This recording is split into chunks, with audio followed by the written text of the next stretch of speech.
Quantum Quest: A Cassini Space Odyssey is a 2010 animated educational sci-fi adventure film. It was written by Harry Clore and Dan St. Pierre. The film is unique in a way that it uses actual footage from NASA's Cassini-Huygens mission.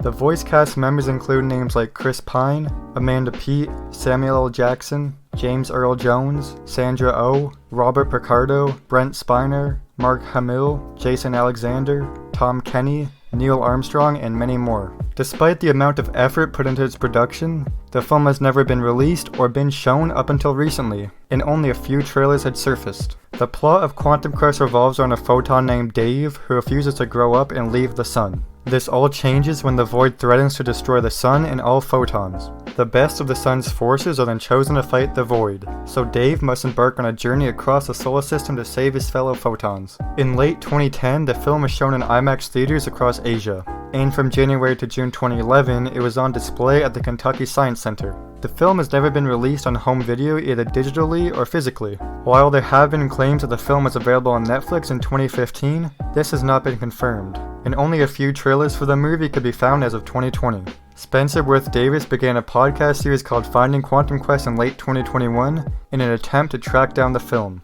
He interviewed many people who worked on the film as well as those involved in the Cassini-Huygens mission. But then finally, after about a whole decade, on April 13th, 2022, Jason Alexander announced that Quantum Quest would be releasing on May 10th on almost every platform. And now, the movie is available to purchase online. Jammer Lammy is a rhythm-based video game that was released in Japan on March 18th, 1999 for the PlayStation. The story follows Lammy, a guitarist who spends the entire story attempting to make it to her band's debut concert. It was a sequel to Parappa the Rapper, which was a video game released on the same console in 1996. Then a website called milkcan.com was created to promote Jammer Lammy. Some things that were available on the website were music, wallpapers, exclusive videos, and the game's characters. Despite the website's age, nearly all of the content has been archived. However, promotional material in the form of animated interviews exists and has been lost. As mentioned before, the game had a promotional website called milkcan.com. The viewer could watch 4 special animations on the website's second page, MCTV. These animations were created specifically for the website, not only to promote the game, but also to promote a new album called Make It Sweet. In these animations, interviews are being held with each individual member of Milkcan. Though the 4th interview is with an unknown person, though the website makes it clear that it is the character Chop Chop Master Onion. So far, 3 of the 4 interviews have been recovered: Katie Katz, Lammy's, and Masan's. The interviews themselves are very short, lasting less than 20 seconds each. Despite its age, milkcan.com was archived extremely well, despite the fact that the Wayback Machine has archived the website dating back to the year 2000, and there are sources claiming that it is much older than previously thought. According to archived fan sites from the time of the website's launch, the site was actually launched in June of 1999. According to Reddit, all 4 interviews were once hosted on YouTube in 2010 but were later removed. Finally, Rodney Allen Greenblatt, the graphic artist behind Parappa the Rapper, and Jammer Lammy's visual styles, finally uploaded the Katie Cat, Masan, and Lammy interviews to his YouTube channel on May 11th, 2022. This leaves only 1 interview still lost till this day. Pugsy is a 1993 puzzle platform video game developed by Traveler's Tales for the Mega Drive, Mega CD, and Amiga computers. The SNES version of the game, however, was in development at the same time as the Amiga, Genesis, and Sega CD versions. But the project was shelved because, according to John Burton, the publisher did not want to release a SNES version due to poor sales of the Genesis version, despite the fact that the build was almost completely done. Only 1 copy existed before 2022, and it was in the hands of John Burton, who made a video showcasing an early copy of the game with some files in the world map as well as some game music. The Cutting Room Floor announced their acquisition of a new game board in a tweet on April 27, 2022. They confirmed the board was Pugsy for SNES on April 30th, displaying it in a Wata case and announcing a Twitch livestream to demonstrate the game. The game was then featured in a 3-hour stream on May 6th, and the full ROM was later posted on the TCRF page. Duke Nukem Forever is a first-person shooter game with one of the longest development cycles in video game history, starting in 1997 and ending in 2011. Prior to its release, the game underwent numerous changes, including 2 early versions and builds that were considered lost. In 1998, the game's development began with the Quake 2 engine. Following that, a trailer was released. However, 3D Realms decided to switch to the Unreal Engine, which was expected to take a month to 6 weeks. They released several screenshots in 1999 that showed what could be done with the Unreal Engine, and announced that the game would be released in the year 2000. Another trailer, however, was released in 2001. This time showing various enhancements over Duke Nukem 3D and ending with the phrase "when it's ready." The game was reworked again in 2002 with a different engine, with most of the original designs reworked or scrapped. The game was set to be released in 2004, when it was revealed that it had been reworked yet again, this time using the Doom 3 engine. Several screenshots were included as unlockable extras in Duke Nukem 3D's XBLA released in 2008. Then in 2009, the situation changed dramatically. The development team at 3D Realms was downsized, and the majority of the team was laid off. Around the same time, more gameplay was leaked online, which is most likely one of the most recent builds or versions. 2K Games and Gearbox then took over the project and remade the game from the ground up. A leaker group called XORJMP posted gameplay footage of the E3 2001 video to 4chan on May 8, 2022, claiming that the build would be released in June. The game's original director, George Broussard, confirmed that the gameplay footage looks real. However, XORJMP revealed that the June release date was a hoax and released the 2001 build of the game complete with source code on May 10, 2022. Homeward Bound: The Incredible Journey is a live-action Disney film released in 1993. It's actually a remake of another one of their films, The Incredible Journey, which was released in 1963. The story follows 3 pets who become separated from their owners and must return home. It was well received upon its initial release, and its success led to a 1996 sequel, Homeward Bound 2: Lost in San Francisco, in which much of the original cast returned. The movie has become a cult classic among those who grew up in the 1990s. There were, however, deleted scenes from the original cut of the film that were never released on any of the film's home media. Nothing was really heard about the deleted scenes until Lost Media Wiki user DarkRage6 announced that he had a VHS rip of the movie's television broadcast, and he then uploaded it to archive.org on April 30th, 2022, and this rip included the deleted scenes. Battlebots was a video game based on the famous Battlebots robot combat TV show.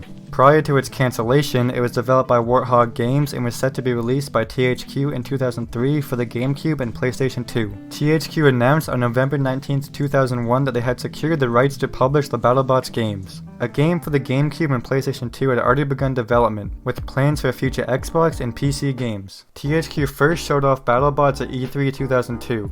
And according to Nintendo World Report, a GameCube demo with around 5 robots to battle with in a single bridge arena was available. The game would feature 80 robots, 40 of which would be from the TV show.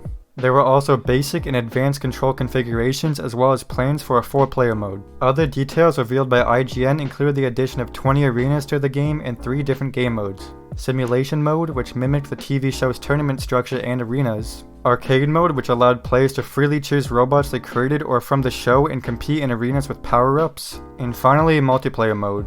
The game would also be shown off at Gen Con 2002, with GameSpot reviewers praising the GameCube demo and pointing out that during a fight, the camera would be switched to a robot's eye view. On September 12, 2002, the game was first announced on the official BattleBots website, with a November 2002 release date expected. The game was then postponed until early February 2003, before being postponed again until May 2003. After that, the game was no longer mentioned on the website. Despite the game reaching an advanced stage of development, THQ abruptly ended the project. This was most likely due to the announcement in September 2002 that Comedy Central had decided not to renew the show for a second season, as well as a slow improvement in fixing bugs and issues during development. While the game remained unreleased, prototypes were created and sold on the official website for $150 and $300, with only 1 copy available.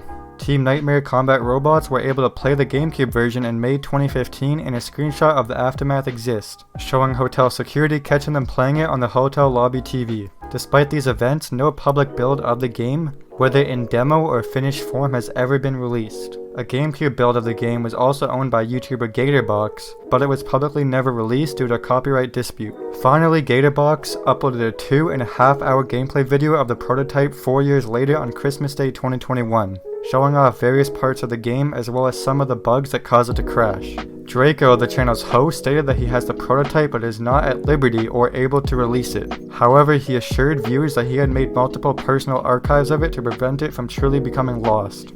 Then 5 months later, on May 6, 2022, I guess he changed his mind and he finally uploaded the prototype to the Internet Archive, although the game's PlayStation 2 version is still missing.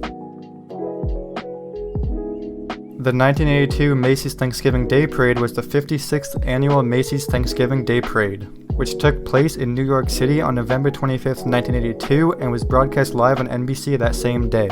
For Sesame Street fans, this year's parade was especially memorable because it marked the final public appearance of Will Lee, who has played Mr. Hooper since the show's inception in 1969. Will Lee was admitted to the hospital a few days later after the parade and unfortunately died on December 7th due to cancer. Sesame Street then aired a somber episode the following Thanksgiving that openly addressed Mr. Hooper's death and offered support to the cast. The parade also saw the debut of the olive oil balloon, which was the parade's third female giant balloon in its history. Woody Woodpecker, a parade mainstay for over a decade, was the other balloon to debut that year. While almost all of NBC's parades have been widely bootlegged since 1981, the 1982 parade was the only one that had yet to be fully released. This is especially strange because it aired during a time when nearly everyone in North America had some form of home recording media, but no one wants to share the entire thing on the internet. Only a few clips have been uploaded to YouTube. Other clips are shown in the parade's 85th anniversary special, which aired in November 2011 and is available in its entirety on YouTube. User Retro Game Planet uploaded previously unseen footage of the parade on April 11, 2022. It showed the Thanksgiving turkey float, the Sesame Street float, and the Kermit the Frog, olive oil and Woody Woodpecker's balloons, and finally Keith Carradine's performance. The remaining balloons' appearances were uploaded in full to YouTube later that day. Then finally, after nearly 40 years, user Laura Brennigan Forever uploaded the 1982 parade in its entirety to YouTube and the Internet Archive on April 15, 2022. Lamborghini was a cancelled racing video game developed by Rage Software and would have been published by Majesco Entertainment. The game's playable demo was included in the German and UK editions of the official Xbox magazine. The bankruptcy of Rage Software in January 2003 was the primary reason for the cancellation. The game's assets were then eventually sold and repurposed for Juice Games' racing game, Juiced. As the title suggests, the game would have featured only Lamborghini cars. The tracks appear to be set in real-world urban environments, and it would have also featured a wide range of game modes. And then about a whole 20 years later, on May 14, 2022, user Frozen posted on the Obscure Gamers forum that they had tracked down a Lamborghini playtester who had a debug disc for the Xbox version of the game. The build was then later uploaded to archive.org, where it will never be lost again.